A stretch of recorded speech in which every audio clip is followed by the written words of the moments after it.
Hi and welcome back to the third part of Shopify store.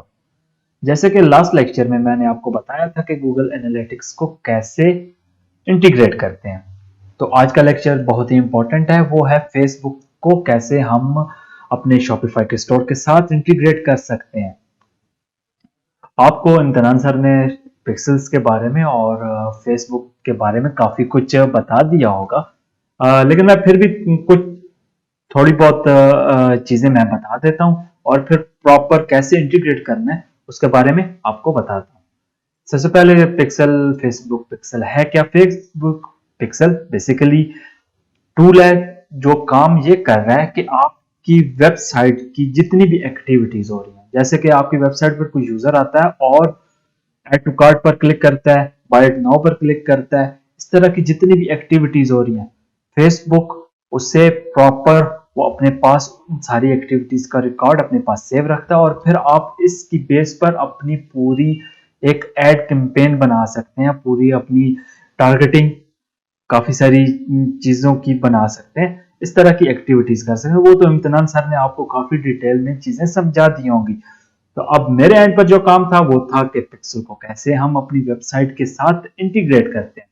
तो सबसे पहले तो आप सिंपल जाएं, बिजनेस अकाउंट में जाएं, अपने फेसबुक के जो बिजनेस अकाउंट है उसमें जाने के बाद सिंपल आपने जाना है इवेंट मैनेजर। इवेंट मैनेजर पर क्लिक जैसे ही करेंगे तो आपका ये इंटरफेस ओपन हो जाएगा, जो मैंने ऑलरेडी ओपन करके रखा हुआ।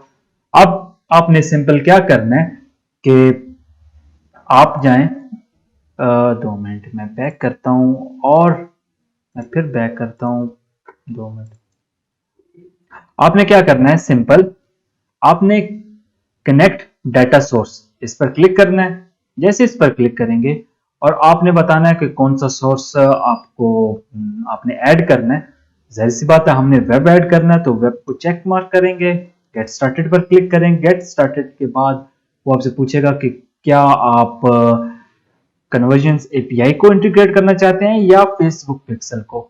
हम कहेंगे कि फेसबुक पिक्सल को हम कनेक्ट करना चाहते हैं, सिंपल कनेक्ट करें और उसके बाद इसका नाम फेसबुक पिक्सल का आप नाम दे लें। जैसे कि मैंने अपनी वेबसाइट का, एक तो मैं नाम भूल जाता हूँ बहुत जल्दी, तो मैं अपनी वेबसाइट का, हाँ, रेशम, जैसे कि रेशम डॉट टी के है, तो मैं इस तरह करता हूँ। पहले तो इस वेबसाइट को भी कॉपी कर लेता हूँ, सिंपल।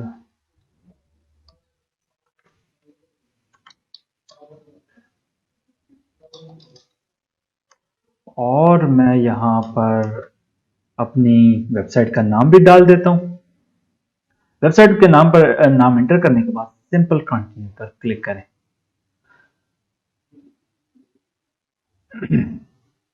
अब यहां पर भी आपको इंटीग्रेशन का ये प्रॉपर स्टेप बता रहा है, लेकिन यहां से आपने नहीं करनी इंटीग्रेशन। आप यहां से अगर करना चाहते हैं तो आप ये भी कर सकते हैं, मैन्युअली इंस्टॉल भी कर सकते हैं, या आपको कोई पार्टनर इंटीग्रेशन आप करना चाहते हैं तो वो भी यहां से अगर करना चाहते हैं तो यहां से भी कर सकते हैं। सिंपल आप शॉपिफाई पर सिलेक्ट करें, शॉपिफाई पर सिलेक्ट करें और यस चेक मार्क करें, I have complete the setup on Shopify store. लेकिन नहीं, अभी हमने अपने शॉपिफाई का स्टोर पर कंप्लीट सेटअप नहीं किया।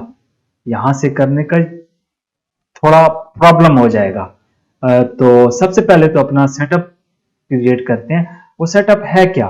सिंपल अपने प्रेफरेंसेस में आए, सेल्स चैनल्स में अपने प्रेफरेंसेस में आना है। प्रेफरेंसेस में आने के बाद सबसे पहले तो आप अपना जो फेसबुक का अकाउंट है इसके साथ अपने स्टोर को कनेक्ट करें।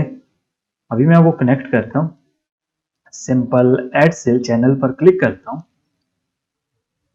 ये होने के बाद फिर आप वहां से कर सकते हैं, और फिर आपको वहां से करने की जरूरत भी नहीं है। सिंपल आपने पिक्सल क्रिएट कर दिया है ना, आपका पिक्सल क्रिएट हो गया है। अब सिंपल आपने क्या करना है, मैं इस तरह करता हूं, अपने कनेक्ट अकाउंट पर सबसे पहले जाता हूं, कनेक्ट अकाउंट, और मैं इस तरह करता हूं, अपना पासवर्ड डाल देता हूं। पासवर्ड 2 मिनट मुझे याद करने दे पासवर्ड, क्योंकि मैं पासवर्ड याद नहीं रखता, क्योंकि मैंने पासवर्ड रखे होते हैं कर कर सेव, सारे सेव करके रखे होते हैं। दुआ करता हूँ ये लग जाए, हाँ लग गया। तो ये था।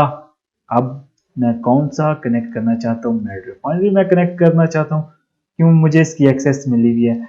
उसके बाद कौन सा पेज कनेक्ट करना चाहता हूँ। अब मेरे पास एक चले मैं इस तरह करता हूँ, ये पेज कनेक्ट कर लेता हूँ। मेरे पास एक पेज था, आपका तो अपना जो पेज होगा जिसके साथ आपने कनेक्ट करना है वो कनेक्ट करें।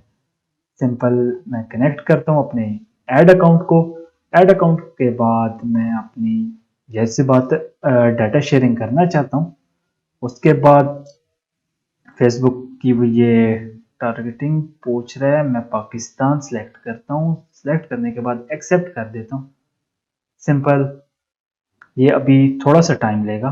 फिनिश सेटअप, ये सेटअप फिनिश हो गया।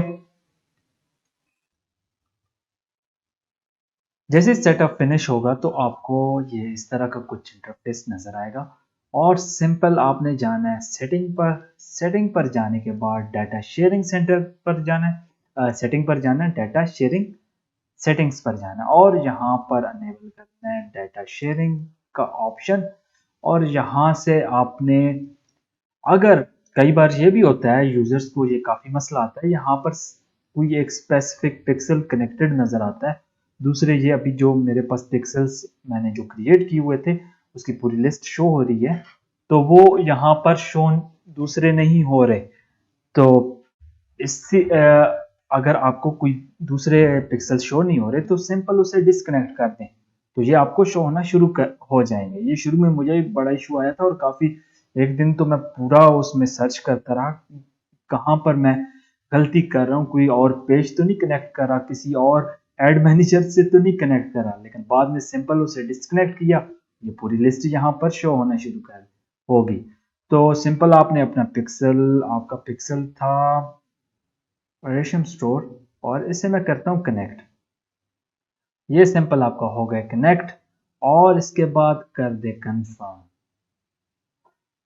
तो ये आपका पिक्सल भी हो गया है इसके साथ इंटीग्रेट। ये था सिंपल इसका स्टेप, समझ लें सिंपल स्टेप थे कि पिक्सल को कैसे इंटीग्रेट किया जाता है।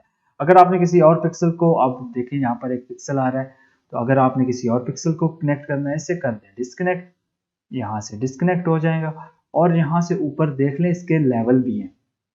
अगर आप मैक्सिमम पर सिलेक्ट करते हैं तो इसकी मैक्सिमम जितनी भी वो ऐसे समझ लें कि एक एक चीज कि एक यूजर आपकी वेबसाइट पर आया, उसका सारा बिहेवियर अपने पास वो सेव रखेगा कि इसने यहाँ पर क्लिक की, ऐड टू कार्ट किया प्रोडक्ट, फिर लीव कर गया, फिर यूजर्स के सारा बिहेवियर को अपने पास सेव रखेगा। अगर आप मैक्सिमम पर क्लिक करें और फिर इस तरह करता हूँ, मैं अपने रेशियो स्टोर को कनेक्ट कर देता हूँ, पिक्सल को कनेक्ट कर देता हूँ और कंफर्म कर देता हूँ।